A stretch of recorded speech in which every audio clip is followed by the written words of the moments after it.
Happiness is beautiful, it's a kind reality. Happiness is the highest good, happiness is free. So let's be so very happy. Yeah, let's be so very happy. Yeah, let's be so very happy.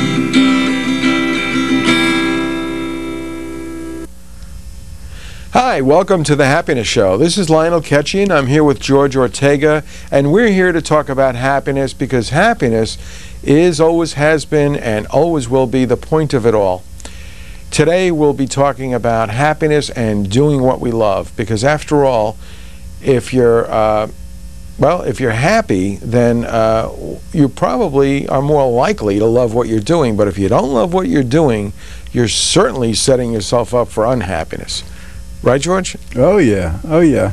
And what happens is, like, doing what we love doing is such a great way to be happier, to be as happy as we can be. I mean, they've done a lot of research on this. Those of us, for example, in our work, who do the kind of work we love the most, are the most happy at work. And I bet healthy as well. Oh yeah, yeah. They have, you know, there's so many benefits. But yeah, I mean, we are just definitely happiest in life when we're doing what we love, and that's what's very important. Because, like, at any time, sometimes we have obligations. We've got to go to work. We've got to fulfill various obligations in our life that we have no choice. We've got to do them, and we may like them naturally, or we may not, but they have to be done. But then there's a lot of time where we can choose what we do, and that's where this this point comes in, the idea that when we can plan to do what we love, then that's going to really just set everything in motion for us to feel as happy as possible during as many times as possible, as necessary. Well, it's a very interesting concept about what you love to do and happiness, because how many people really love their jobs, for one thing, or for that matter, love what they're doing whenever they find themselves doing it? It might even be their leisure time.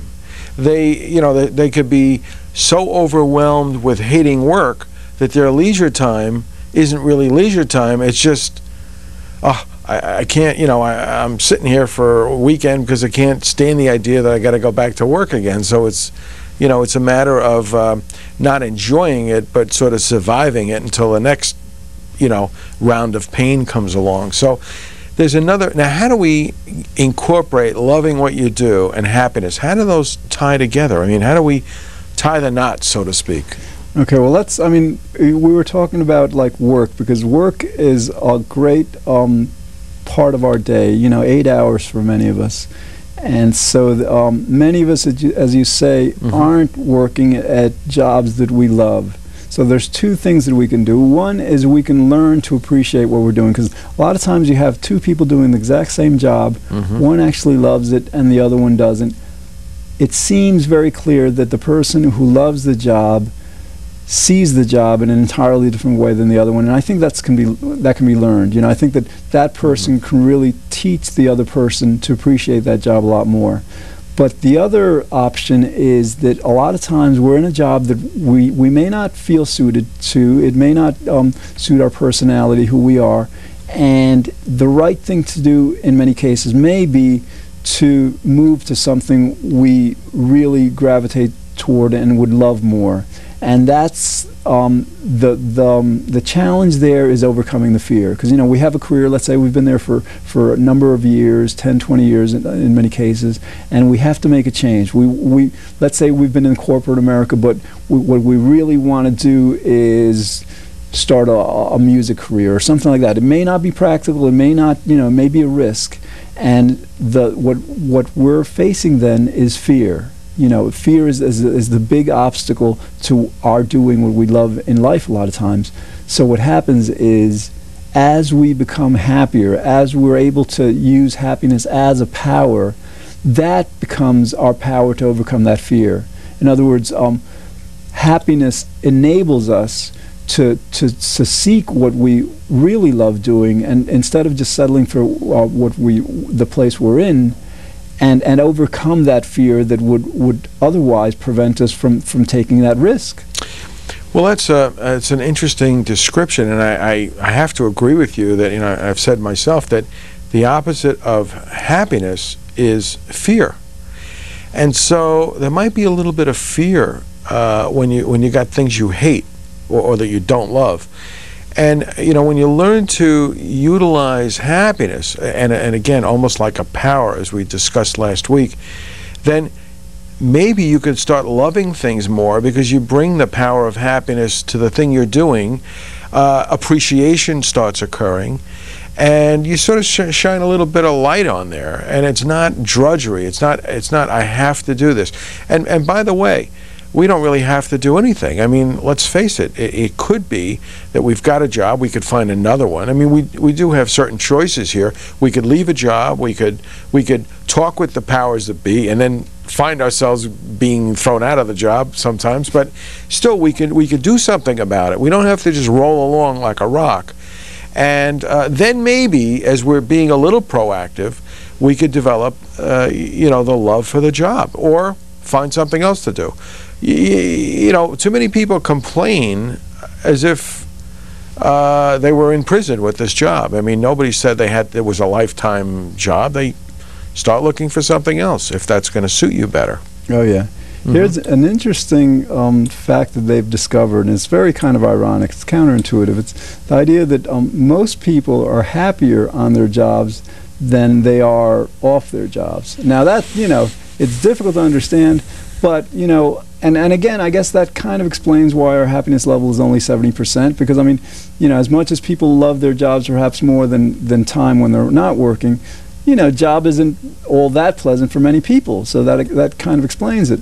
But the idea, though, is that we have a lot of time when we're not working, you know, and we plan different things. We'll watch TV, we'll listen to music, we'll do many kinds of things, and many of these things work, you know, but a lot of the kinds of things that we'll do in our leisure don't work all that well. And, you know, we keep on trying. Like, for example, the average mood when we're watching a situation comedy is like mildly depressed, yet the average amount of time we'll spend watching television per night is like 4 hours. Doesn't make sense, all right? Like, the point that I'm trying to bring across is that very often we don't see happiness as an activity. We don't see, you know, many of us haven't been introduced to the concept that what we could be doing instead of watching TV, instead of perhaps reading a book that maybe we're not all that interested in, is feeling that happiness. For example, a person will go out and run, a person will do yoga, a person will do these activities. Now, we can substitute, we can just, our activity can, and I've done this works. I'll go to like a Barnes & Noble cafe, or I'll even sit in my own living room and just sit there and just tune into that feeling of happiness. Have that be the experience. And what could be more indicative, more expressive of what we love than simply doing that, simply feeling happy as an activity that really expresses doing what we love most. George, what you're saying basically, and this is the truth, you're saying we'll do anything else but face ourselves. And you're right about that, because when we face ourselves, you know, I forgot who said it, but he said, most of man's problems is the fact that they can't sit in the chair alone for any length of time. And you're stating that, and I agree with you, because I like to think of it as being happy. And when you think of it as being happy, it means being fulfilled with what you are, where you are for now. When you could do that, even for just the shortest amount of time, it really does start to spread out into your world. It affects your job, your relationships, your whole life. Otherwise, you're frantically looking for what it is you had to begin with and could only find within yourself anyway. And so I think you've made a good proposal for us all to stop and, as they say, smell the roses. You know, and if we can't do it from where we are now, where are we going to go to find this this state of peace and happiness? We're certainly not going to find it in a relationship if we don't bring it to the relationship. And so I think you raised a really good point. Why not spend a little bit of time, not a lot of time, whether it's 2 minutes, sit and be comfortable within your own body, take a couple of breaths, and just get comfortable with the fact that you can be happy doing, as you say, nothing, but you're really not doing nothing. You're doing something, and that's stirring up the feeling of happiness, and then you've got something to take with you to your next situation. Oh yeah. Yeah. Oh yeah. And I think what you're talking about is a form of mindfulness, of awareness and meditation, because you're more aware of yourself. You're more, and I think when we're unhappy in our job, it's because we're just not aware of what we're doing. We've become a robot, and we're not there anymore. We're just fulfilling a function, and we're sort of in a half awake state and hating it. So that's not a good place to be. All right, so we've got this understanding that,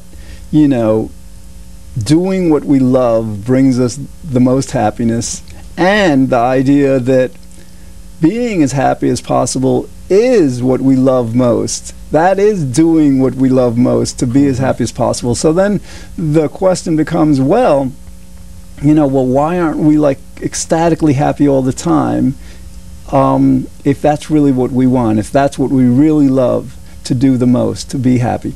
You were mentioning it before. The idea is that it takes focus, it takes practice. Many of us, to many of us, it's so foreign, the concept of just sitting in a chair and the being, feeling happy.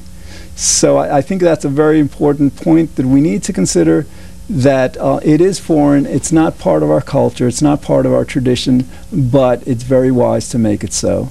It's very wise to just understand that that happiness is a feeling that often for many of us requires practice, requires that process of just, what are we doing? We're feeling happier. We're doing that. That's all we're doing. We're not doing anything to do that, and so that becomes the answer, know. Yeah. Oh yeah. And the other thing is, and we might have said this a long time ago on one of our shows, but I'm reminded that when people smoked their first cigarette, they coughed a lot and they hated it. When they drank their first beer, they couldn't stand that. I still don't like beer, but it's okay. So some of the things you continue doing in life that you learn to love, you hated when you first started doing it. And I'm bringing this up because if you sit in a room and you just get in touch with yourself, feel happy, stir that up, feel good, it may not feel great the first time you do it. But if you give it enough of a chance, I think you could learn to love being with yourself. And if you could learn to love being with yourself, that's the first step in learning to be with others. Oh yeah, and that's, we've talked about happiness and work, happiness and leisure, and happiness as an activity itself. Now let's talk about others, because others tend, for most of us, to be our main source of happiness. Or unhappiness. Exactly, and that's the point. That's the point. Other people have that power and that promise and that threat. So basically, it's wise to recognize the potential that there is in other people, like the potential, and to love other people. It's about love. Religions have said this, philosophers, to see in people that which brings us happiness, that which brings us the most happiness, to recognize that our relationship with people is a great source of allowing us to reach what we really want, and we're also a great source for allowing them to reach what they want.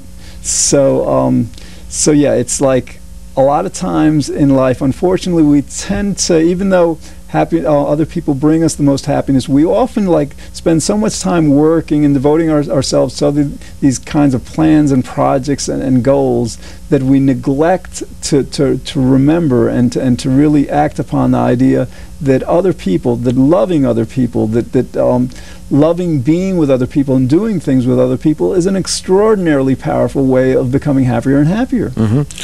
I agree. So other people are great, but those people are only going to really love being with us if we love being with us. And of course, I think you love being with others if you could really balance off being within yourself.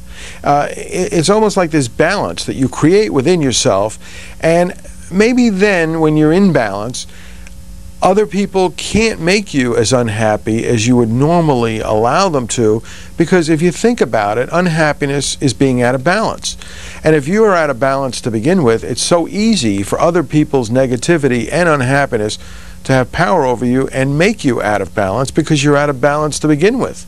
So I think finding this this balance, this levelness within ourselves, this centeredness, so to speak, it is a way to find love within ourselves and then to spread it out to others. And I think it's great when you do that, because there's nothing, you know, true happiness is in being with others and experiencing happiness with others. Then it's even more magnified. It's great. Oh, yeah. And we don't have much time left. I think one other issue we want to explore maybe briefly is that we've been talking about doing what we love to access happiness. And then we touched upon this briefly before, but I think it needs to be accentuated. The idea that that our happiness can come so easily often by simply just learning to love what we do. You know, whether it's being with people, whether it's working, whether it's even watching TV, or the kinds of activities that may not provide us all that much happiness, perhaps because we haven't learned to perceive them or to experience them in the best of ways, we can learn to kind of like to draw from every experience so much more happiness simply by focusing on the positive aspects of it, focusing on the happiness that's inherent in pretty much anything that we can find ourselves doing. Yeah, really good point, George, because then everything we do, we could be doing with love and derive the satisfaction. We're sort of selecting the positive out of everything and allowing it to work, and then seeing it within ourselves. So love and happiness have a lot to do with one another, and I think that's a wonderful point. And I hope people tune in again next time. In the meantime, check out our website, www.happinessclub.com. And I guess that's about all we have time for today. We thank you very much for watching. In the future, we'll explore other topics designed to help you enjoy life. And at this point, we're going to branch out to Amy Branch in San Francisco, who's going to do the West Coast Happiness segment.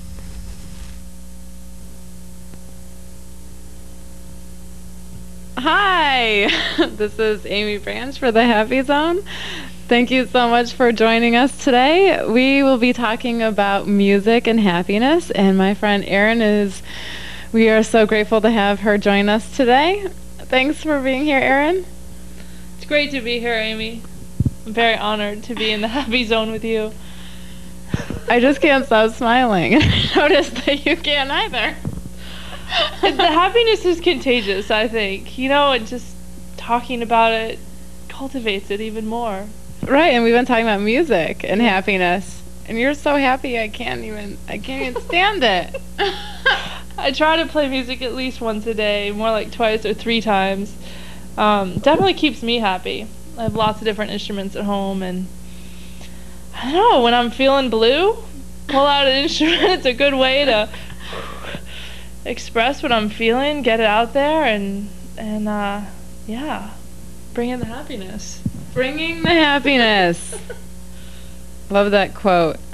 Erin has brought her accordion for us today, so she's going to play us a song. So sit back and get ready to smile. This one's called Jamboree.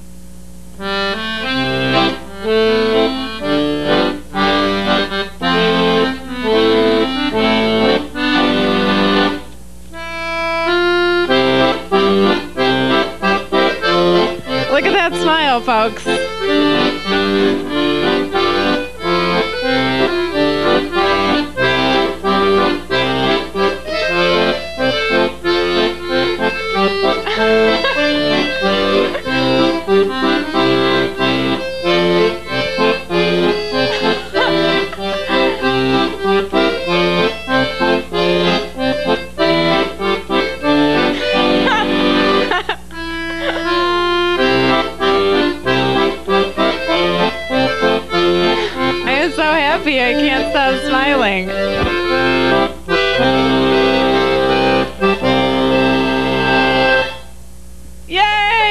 Thank you so much, Erin. That was lovely. Thank you. Wow, I can tell you're so happy now. I think Victoria just has a great sound. You know, you can't just help but be happy. You know? What is your definition of happiness, Erin? Wow, that's a great question. You know, it's when the corners of your mouth turn up. You know, actually, I've heard that, you know, just by smiling, you know, making your muscles go like that, it actually, like, makes happiness. It creates it in your brain. It's true. Look. Yeah. All of a sudden you had a burst of it. I could tell. So, anyway. So you share your music with other people? Yeah, that's one of my favorite things to do, actually. Because it's one thing to make yourself happy, but making other people happy just makes it like infinite happiness. You know, it's like happiness to the happiness power. I love that. Happiness to the happiness power. Mathematical happiness, folks. It's true, there is a happiness formula.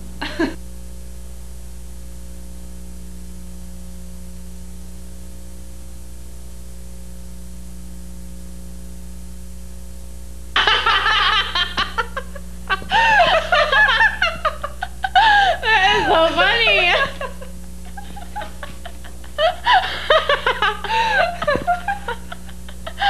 Thanks. This one's called Blue Bells of Scotland.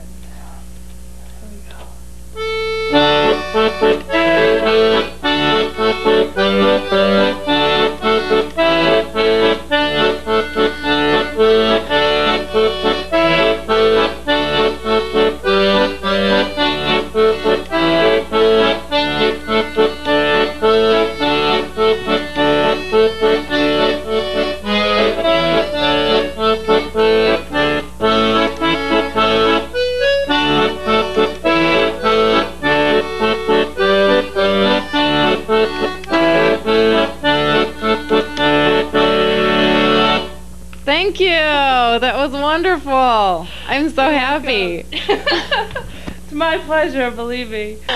Okay, so the happiness formula, which we'll show you later, H equals CSV, C plus S plus V, and C is the condition. For example, Erin, it is playing music. Fortunately, she has more than one instrument that helps her cultivate her happiness. And S is the set range, which set range of time. So she incorporates it once a day. And then voluntary control. She has the instruments at her home readily available so she can play them at any time. And that all equals our happiness. Now we just need to incorporate more items. And so every moment you are playing with the happiness formula in your life. Yeah, I like it. It's a good formula. It's good to think about happiness consciously because it's something that, you know, sometimes gets pushed under the rug a little bit. It's true. I think that happiness becomes a skill more as we are increasing our age. Yeah, you become more conscious of your time and your moods and your feelings and what makes you feel good and what makes you not feel so good. Yeah. And, you know, it's true. Every infant can smile. We experience happiness demonstrated by the smile. All human beings, it's possible. However, as we grow older through socialization, it decreases our conditioning to be happy. So anyways, enough about the serious stuff. Let's cut to the surprise. Here comes Erin now on her unicycle. Oh my gosh, look at her down the street. You see those? She looks so happy. Oh my god, that's amazing. You look so beautiful and happy. Woo!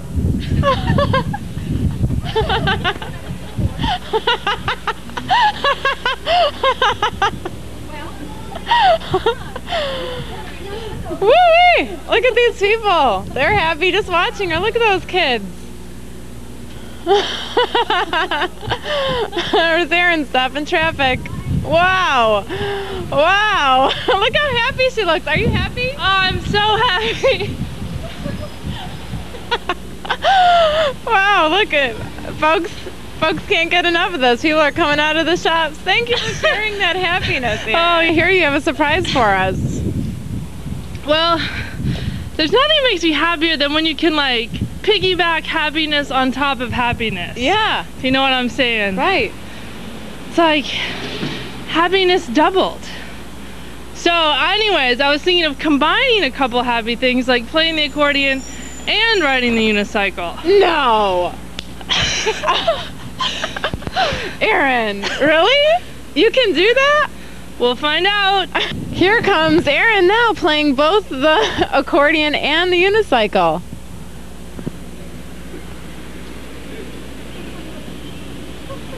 Oh my gosh. Oh my gosh. I can hardly believe it. Erin.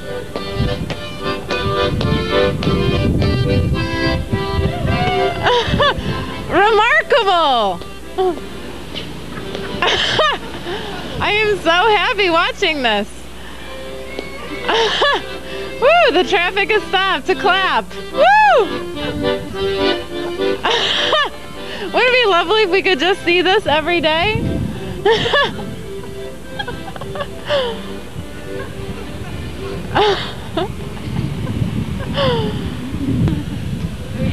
Well, on that note, this is Amy Branch signing off for the Happy Zone. Join us next week. Always be happy.